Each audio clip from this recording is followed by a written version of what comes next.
నేను తీసుకోను. చాలా కొద్ది నిమిషాలు మాత్రమే క్లుప్తంగా నా సందేశాన్ని ఇవ్వాలని ఆశపడుతూ ఉన్నాను. సామెతల గ్రంథము 3వ అధ్యాయము 6వ వాక్యాన్ని కొద్ది నిమిషాలు ధ్యానం చేద్దాం. నీ ప్రవర్తన అంతటి యందు ఆయన అధికారమునకు ఒప్పుకొనము. దేవుడి వాక్యము ద్వారా మనతో మాట్లాడనుగాక. హల్లెలూయా. ఓపిక లేకపోయినట్టుంది. హల్లెలూయా. నీ ప్రవర్తన అంతటి యందు ఆయనకు అధికారమునకు ఒప్పుకొనుము. మన ప్రవర్తన అంతటిలో కూడా ఆయన అధికారానికి ఒప్పుకోవాలంట. ఒప్పుకోకపోతే ఏం జరుగుతుందంటారు? మన ఇష్టానుసారమైనటువంటి జీవితాన్ని జీవించడానికి మనం ఆశపడుతూ ఉండగా, శరీరేచ్ఛలను నెరవేర్చుకుంటూ ఉండగా, దేవుని చిత్తాన్ని పక్కన పెట్టి మన ఇష్టాలను నెరవేర్చుకొని ఏదో చేద్దాము అని ఆలోచన కలిగినటువంటి వారి పరిస్థితులు 1-2 వాక్యాలు చూపించి నా సందేశాన్ని క్లుప్తంగా ముగిస్తాను. లూకా సువార్త 10వ అధ్యాయము 30వ వాక్యాన్ని ఒకసారి చూద్దాం. ఒక మనుషుడు యెరూషలేము నుండి యెరికో పట్టణమునకు దిగి వెళ్ళుచుండగా దొంగల చేతిలో చిక్కెను. వారు అతని బట్టలు దోచుకొని అతని కొట్టి కొన ఊపిరితో విడిచిపెట్టిరి. అప్పుడు ఒకడు యాజకుడు ఆ త్రోవను వెళ్ళుట తటస్థించెను. అతనిని చూచి ప్రక్కగా పోయాను. అలాగుననే లేవీయుడొకడు ఆ చోటికి వచ్చి ప్రక్కగా పోయాను. అయితే ఒక సమరయుడు ప్రయాణమై పోవచ్చు అతడు పడి ఉన్న చోటికి వచ్చి అతనిని చూచి అతని మీద జాలిపడి దగ్గరకు పోయి నూనె ద్రాక్షారసమును పోసి అతని గాయములను కట్టి తన వాహనము మీద ఎక్కించుకొని పూటకూళ్ళవాని ఇంటికి తీసుకొని పోయి అతనిని పరామర్శించును. హల్లెలూయా. ఇక్కడ ఒక సందర్భము జరుగుతూ ఉంది. అదేమిటంటే, ఒక వ్యక్తి ఒక ప్రాంతము నుండి వేరొక ప్రాంతానికి ప్రయాణమై వెళుతూ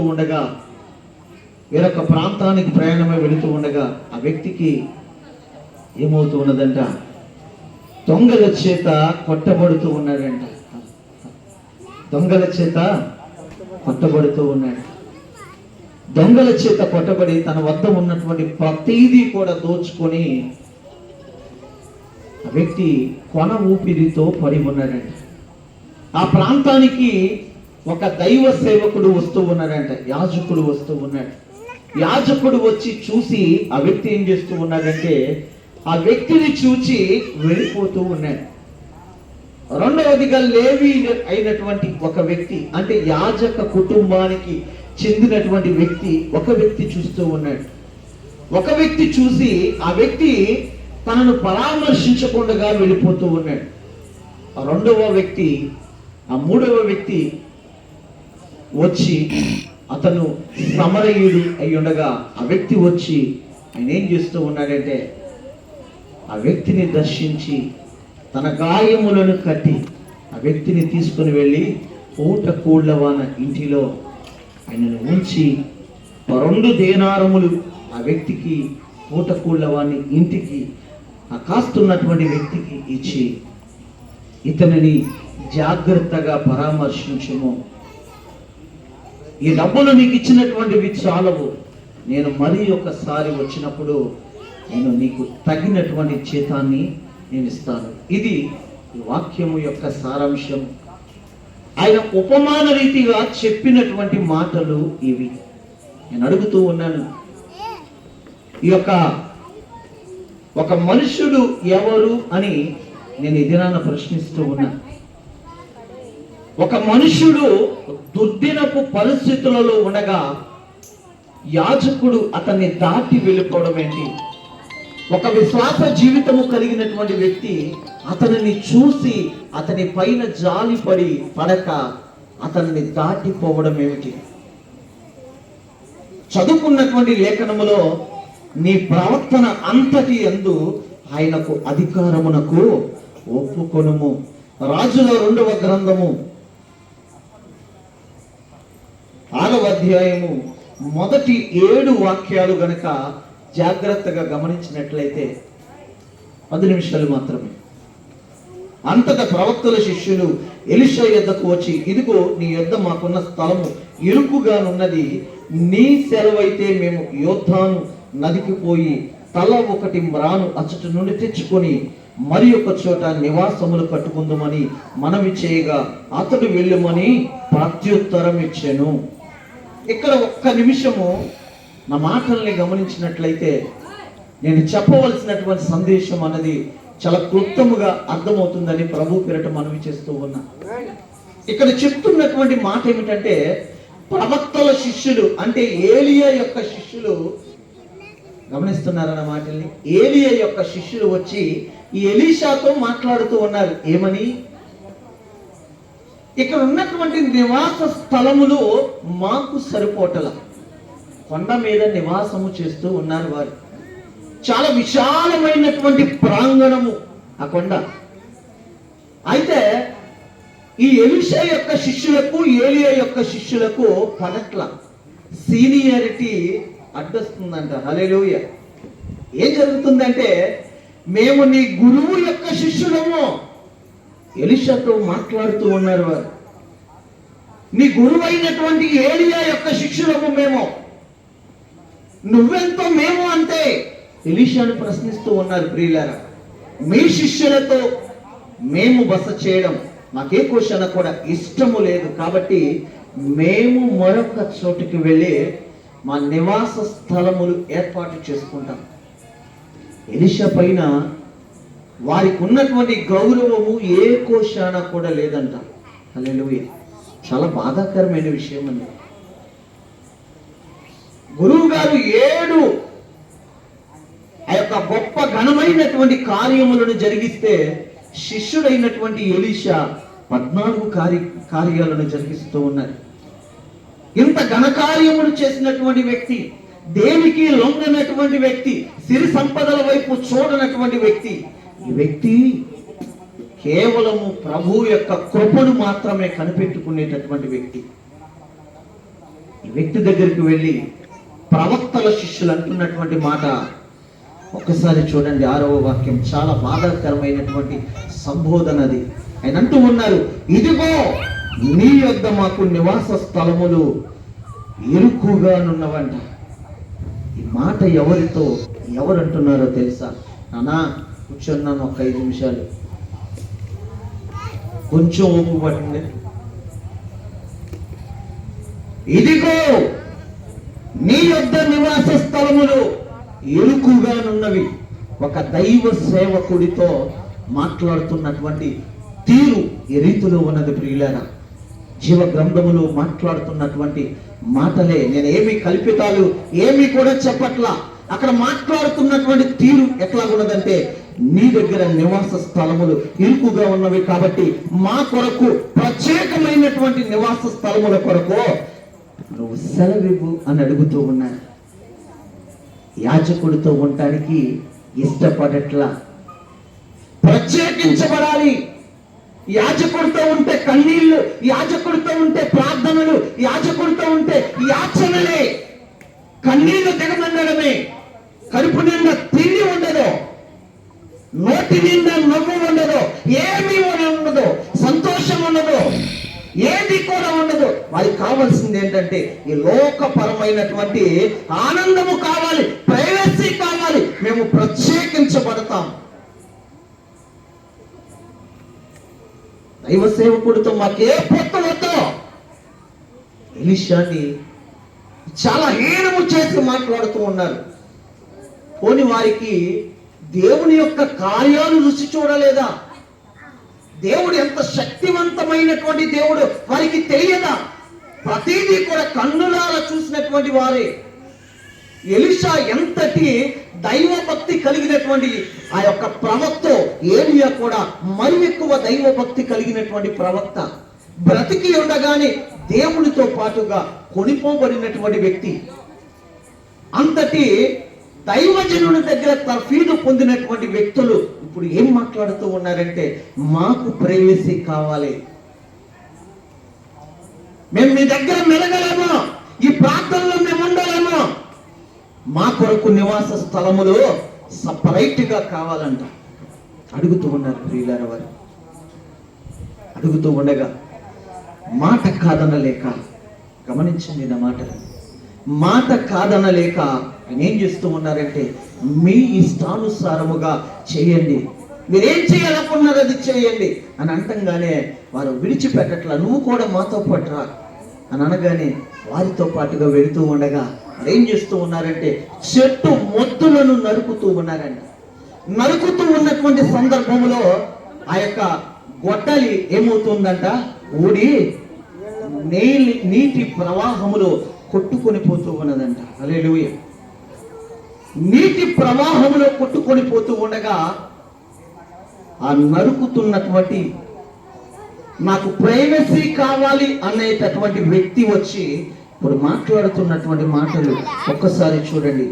5వ వాక్యం, ఒకడు దూలము నరుకుచున్నప్పుడు గొడ్డలి ఊడి నీటిలో పడిపోగా వాడు, అయ్యో నా ఏలినవాడా. హల్లెలూయా. అంతకు ముందు ఎలీషాని ప్రస్తావించినటువంటి సందర్భం ఎట్లాగుందంటే, ఇదిగో మా కోసం నివాస స్థలములు కట్టుకోవాలా. ఇప్పుడు ఏమంటున్నాడు, నా ఏలినవాడ. నేను అడుగుతూ ఉన్నప్పుడు ఎవరి ఏలుబడిలో ఈ యొక్క ప్రవక్తల శిష్యులు ఉన్నారు? ఎలీషా యొక్క ఏలుబడిలో ఉన్నారా? దేవుని యొక్క సేవకుడి ఆధీనములో ఉన్నారా? లేరు కదా. వారి సంతోషాలకు, వారి ఇష్టాలకు ఉండాలని ఆశపడుతూ ఉన్నటువంటి వ్యక్తులు ఇప్పుడు మాట్లాడుతున్నటువంటి మాట ఏమిటంటే, నా ఏలినవాడా. వారి జీవితంలో సమస్య వచ్చేసరికి, వారి జీవితంలో విడదయ్యలేనటువంటి చిక్కుముడు వచ్చేసరికి ఎవరు గుర్తుకొస్తున్నారు, ఎవరు జ్ఞాపకం వస్తూ ఉన్నారంటే, దైవజనుడు జ్ఞాపకం వస్తూ ఉన్నాడంట. హల్లెలూయా. దైవజనుడు జ్ఞాపకం వస్తూ ఉన్నాడు. తన జీవితము చక్కని వాటలాగా వెళ్ళిపోతూ ఉంటే, ఎటువంటి శ్రమ తన జీవితంలో దరి చేరనంత వరకు కూడా ఆ వ్యక్తి మాట వినని ప్రవర్తనగా ఉంటున్నది. ప్రియులారా, లూకాసు వార్త ఆ యొక్క 10వ అధ్యాయంలో చదవబడినటువంటి వాక్యములు 30వ వాక్యములో చెప్పబడినట్లుగా ఆ వ్యక్తి ఏం చేస్తూ ఉన్నాడంట, యెరూషలేము నుండి యెరికోకు వెళుతూ ఉన్నాడు. యెరూషలేము దేవుని యొక్క నిలయానికి సాదృశ్యముగా ఉన్నది. యెరూషలేము ఈ లోకానికి సాదృశ్యముగా ఉన్నది.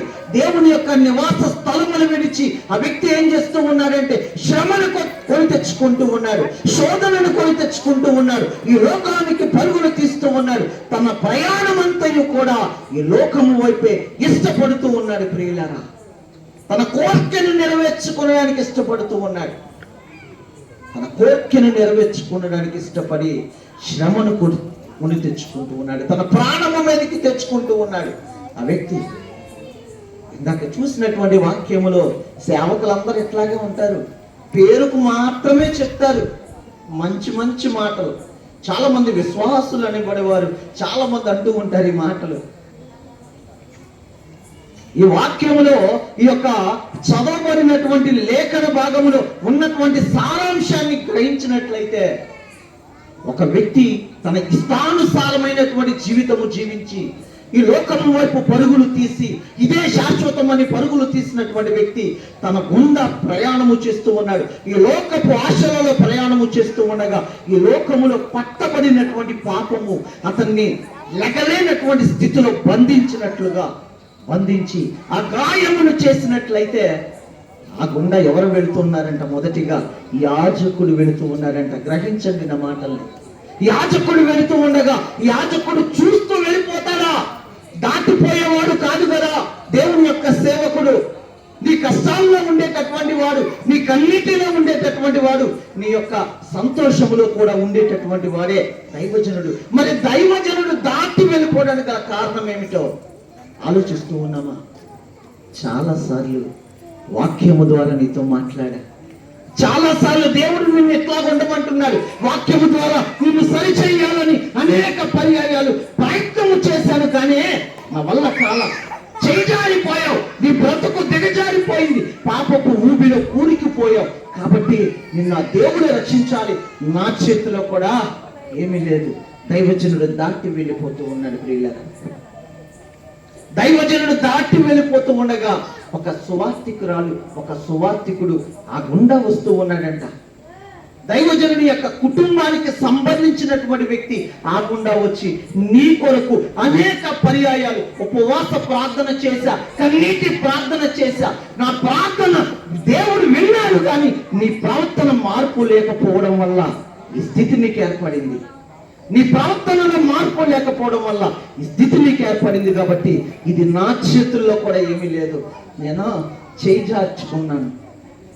నీ ఆత్మను నేను విడిచిపెట్టేస్తాను, నా చేతులు ఏమలేదు. ఆ గుండె ఎవరు వెళ్తున్నారంట? సమరయుడు వెళ్తూ ఉన్నాడంట. సమరయుడే నా యేసయ్య.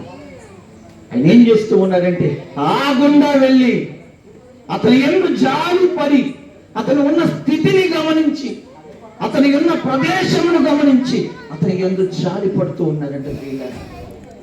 రాజుల 2వ గ్రంథానికి వచ్చినట్లయితే 6వ వాక్యంలో చూసినట్లయితే దైవజనుడు అడుగుతూ ఉన్నాడు, దైవజనుడు మాట్లాడుతూ ఉన్నాడు, ఓ సేవకుడా, ఆ గొడ్డలి ఎక్కడ పడి ఉన్నది అని తాను జార విడుచుకున్నటువంటి ఆ ప్రదేశమును చూపించమని అడుగుతూ ఉంటే ఆ వ్యక్తి ఏం చేస్తూ ఉన్నాడంటే ఆ ప్రదేశమును చూపిస్తూ ఉన్నాడు. మాటలు వింటున్నటువంటి ప్రియ సహోదరి సహోదరుడా, గొడ్డలి నీ ఆత్మీయతకు సాదృశ్యముగా ఉన్నది. హల్లెలూయా. దేవుడు ఇచ్చినటువంటి ఈ రక్షణ జీవితంలో చాలా మంది తమ ఇష్టానుసారమైనటువంటి జీవితాలు జీవిస్తూ ఉంటారు. తమకు నచ్చినటువంటి నడక నడవాలని అనుకుంటారు. మనసులో కలిగినటువంటి ఆశలను నెరవేర్చుకోవాలనుకుంటారు. చాలా మంది వారి యొక్క జీవిత విధానము అదే స్థితిలో ఉంటుంది. ఎవరు కూడా కన్నీటిని కోరుకోరు, శ్రమలను కోరుకోరు, ఎంతవరకు కూడా ఆ యొక్క ఉపవాసాలు కూడా కోరుకోరు. హల్లెలూయా. కంటి నిండా నిద్ర ఉండాలి, కడుపు నిండా తిండి ఉండాలి, నచ్చిన ప్రదేశానికి వెళ్ళగలిగే సత్తువ ఉండాలి. ఇది మాత్రం ఉంటే చాలు. హల్లెలూయా. దైవజనుడిని విడిచిపెట్టి, చాలా క్లుప్తంగా చెప్తున్నానండి వాక్యం, దైవజనుడు విడిచిపెట్టి ఆ వెళ్ళినటువంటి వారు, తమ స్వప్రయోజనాల నిమిత్తము ఆశపడినటువంటి వారు ఇప్పుడు ఏం చేస్తూ ఉన్నారంటే తమ ఆత్మీయ స్థితిని పోగొట్టుకొని తమ జీవితంలో శ్రమను కొని తెచ్చుకుంటూ ఉన్నారు. వెంటనే దైవజనుడి యొక్క పాదములు పట్టి బ్రతిమలాడుకుంటున్నారు. ప్రియులారా, దైవజనుడా, నా జీవితంలో శ్రమ కలిగింది, నా జీవితంలో శోధన ఎదురవుతుంది, అది ఎరువు తెచ్చుకున్న గొడ్డలి, నాది కానటువంటి గొడ్డలి అతనికి అప్పగించకపోతే అతను ఊరుకోడు. ఆ గొడ్డలి ఏమిటి? ఆత్మీయత. నీ ఆత్మే నీ ఇష్టాలకు పోయి నీ ఆత్మను విడిచిపెట్టి సౌలు జీవితం లాగా మారి నీకు నువ్వే ఈ లోకములో ఒక దారిని మోసుకున్నట్లుగా నీ జీవిత ప్రవర్తన ఉన్నట్లయితే శిష్యుల ప్రవర్తన కూడా అదే రీతిలో ఉన్నది. ఏలియా యొక్క శిష్యుల ప్రవర్తన అదే స్థితిలో ఉన్నది. తమ ఆత్మీయతను పోగొట్టుకున్నారు వారు. ఆయన ఏం చేశారంట? ఒక అద్భుతాన్ని ఆ దైవజనుడు చేస్తూ ఉన్నాడు. ఏలియా ఏం చేస్తూ ఉన్నాడంటే ఒక లేత కొమ్మను నరికి ఆ కొట్టుకొని పోతున్నటువంటి ప్రవాహములో ఏ ప్రదేశములో ఆ యొక్క గొడ్డలి పడింది అని ఆ ప్రదేశములోనే ఆ లేత కొమ్మను వేస్తూ ఉన్నారు. ప్రియులారా, హల్లెలూయా. లేత కొమ్మ యేసయ్యకు సాదృశ్యముగా ఉన్నది. హల్లెలూయా. యేసయ్యకు సాదృశ్యముగా ఉన్నది. దేవుడు ఇస్తున్నటువంటి ఈ ఆత్మ తిరిగి మనము అప్పగించాలి. శరీర కోరికలను నెరవేర్చుకొని, శరీర ఆశలను నెరవేర్చుకొని మనం ఏం చేస్తూ ఉన్నామంటే మన ఆత్మీయ స్థితిని విడిచిపెడుతూ ఉన్నాం, మన క్యారెక్టర్ని విడిచిపెడుతూ ఉన్నాం. చాలా మంది మొదటిలో ఒక 7 సంఘాలను ఉద్దేశించి ఒక సంఘాన్ని మాట్లాడుతూ ఉన్నారు. మొదట నీకుండినటువంటి ప్రేమ, ఆ కార్యములు ఇప్పుడు ఏమైనాయి?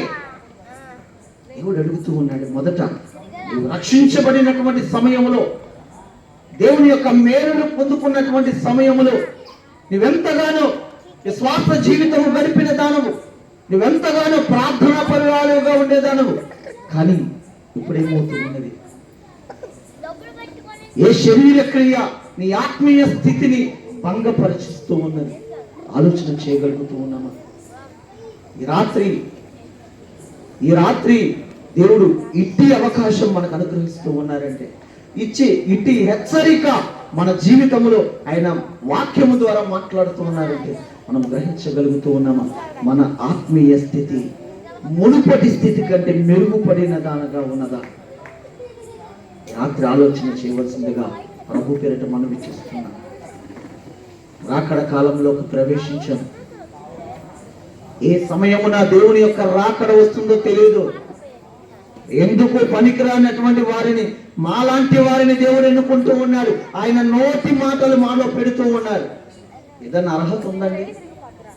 పాత నిబంధన గ్రంథంలో లేవి కాండాన్ని చూసినట్లయితే యాజకుడికి ఉండవలసినటువంటి లక్షణములు ఒకటి కూడా లేదు నాలో. హల్లెలూయా. చాలా ఆంక్షలు పెట్టారు. యాజకుడు ఈ రీతిలో ఉండాలి, ఎంత ఎత్తు ఉండాలి, ఇంత ఒక శరీర ఆకృతి కలిగి ఉండాలి, చాలా ఆంక్షలు పెట్టారు దేవాది దేవుడు. కానీ ఆజ్ఞలలో ఒకటి కూడా లేదు. కానీ దేవుడు మమ్ములను ఎన్నుకొని ఈ యొక్క గొప్ప పరిచర్య చేయించుకుంటూ ఉన్నారంటే కేవలం రాకడ చేరువుగా ఉన్నది కాబట్టి, రాకడ చేరువుగా ఉన్నది కాబట్టి అనేకులను సంసిద్ధపరచడానికి, ఎత్తబడే సంఘములు ఈ సంఘం ఉండటానికి దేవుడు ప్రేరేపణ కలిగి అనేక దైవజనులను లేపుతూ ఉన్నారు. ప్రియులారా, ఈ దినాన వాక్యము ద్వారా మిమ్మల్ని హెచ్చరిస్తూ ఉన్నా. దైవజనుని ఏదైనా తేలికపాటిగా మాట్లాడుతూ ఉన్నావేమో. చాలా చాలా సంఘాల్లో వినపడుతూ ఉంటాయి. గతి లేక దశమ భాగాలకు వస్తూ ఉన్నాడు. దైవజనుడు తినేటటువంటి నీ దశమ భాగము నీ కష్టార్జితము వల్ల నీకు ఆశీర్వాదం వస్తుందని గ్రహించగలుగుతూ ఉన్నాము. ఇది నా మాటలు కాదండి. టైం ఉంటే కనుక బైబిల్లో ప్రతిదీ కూడా నేను చూపించేవాడిని. టైం లేక షార్ట్ కట్లు చెప్పుకుంటూ వెళుతున్నా. అది దేవునికి చెందవలసినవి. దైవజనుని తోలనాడి మాట్లాడినటువంటి వారు అనేక మంది బైబిల్ గ్రంథంలో లేకపోలేదు. బోడివాడని ఎక్కిరిస్తూ ఉండగా ఎలీషాని ఎక్కడి నుంచి వచ్చిన ఎలుకబంటులు, వాడే ఎలుకబంటులు అంట చీల్చి పారేసినాయి అంట. చిన్న పిల్లలు తెలిసి తెలియక చేసినటువంటి, అజ్ఞానముతో చేసినటువంటిది. దైవజనుని తోలనాడి మాట్లాడడం వాళ్ళకి ఎవరు నేర్పించలా. ఎందు నిమిత్తం మాట్లాడారో కూడా తెలియదు. వెంటనే ఏం జరిగిందంట, అక్కడికక్కడే దుర్మరణము చెందుతున్నట్లుగా. మోషే అహరోనుల పైన తిరుగుబాటు చేసినటువంటి కోరాహు సమూహులు అందరూ కూడా అక్కడికక్కడే నాశనం అవుతూ ఉన్నట్లుగా లేఖన భాగాలు, గ్రంథాలు సెలవిస్తూ ఉన్నాయి. దైవజనునికి నీ హృదయంలో ఒక స్థానం అంటూ ఉన్నదా? నీకు ఏ ఆశీర్వాదం రావాలన్నా, నీ ఏ మనవి అంగీకరించాలన్న దేవుడు మొదటిగా నాకు చేసినట్లుగా వారికి చేయడి. హల్లెలూయా. మిమ్మల్ని ముట్టిన వాడు నా కనుగుడ్డుని ముట్టినట్లే. దైవజనులను ఉద్దేశించి ఆయన మాట్లాడుతున్నటువంటి మాట. ప్రియులారా, దైవజనుని త్రోలనాడి మాట్లాడడం, ఒకవేళ ఏదైనా ఈ లోకపు పాపములు పడిపోయినట్లయితే దైవజనుని విమర్శించి మాట్లాడడం ఎక్కువైపోతుంది ఈ మధ్యకాలంలో. అరే, నేను పడిపోయినటువంటి స్థితిలో నా నిమిత్తము మోకరించి ప్రార్థన చేసినటువంటి వ్యక్తి, నా నిమిత్తము ఉపవాసం ఉన్నటువంటి వ్యక్తి, కన్నీరు కార్చినటువంటి వ్యక్తి ఈ దినాన పడిపోతూ ఉన్నాడంటే అతని నిమిత్తము నేనేమి చేయాలి? అతను పడిపోతూ ఉన్నాడంటే ఈ లోకాశలు ఎలాగా వేస్తూ ఉండగా పడిపోతా కారణం కూడా ఉందండి. ఏర్పరచబడిన వారిని సహితము మోసపుచ్చడానికి సాతానుడు తిరుగుతూ ఉన్నాడంట. సమయము కొంచెముగా ఉన్నది కాబట్టి ఒక నీతిమంతుని నిమిత్తము, ఒక అంగలార్చేవాడి నిమిత్తం, ఒక ప్రార్థనా పరురాలి యొక్క నిమిత్తము ఆ లోకము గాని ఆ ప్రాంతాన్ని గాని రక్షించడానికి దేవుడు సమర్థుడు. హల్లెలూయా. మన నీతిని మనము కాపాడుకొని అనేకుల రక్షణార్థముగా మనము ప్రయాసపడినట్లయితే, అనేకుల రక్షణార్థముగా మనము ప్రార్థన చేసినట్లయితే దేవుడు మనలను, మన కుటుంబాలను ఆశీర్వదిస్తారని ప్రభు పేరిట మనవి చేస్తున్నాను. నా చిన్న మాటలను అది వెనుకలో దీవించిన గాక. ఆమేన్. ఇటు అవకాశం ఇచ్చినటువంటి పరిశుద్ధులకు, అయ్యగారికి నా ప్రత్యేకమైనటువంటి వందనాలు తెలియజేస్తూ ఉన్నాను.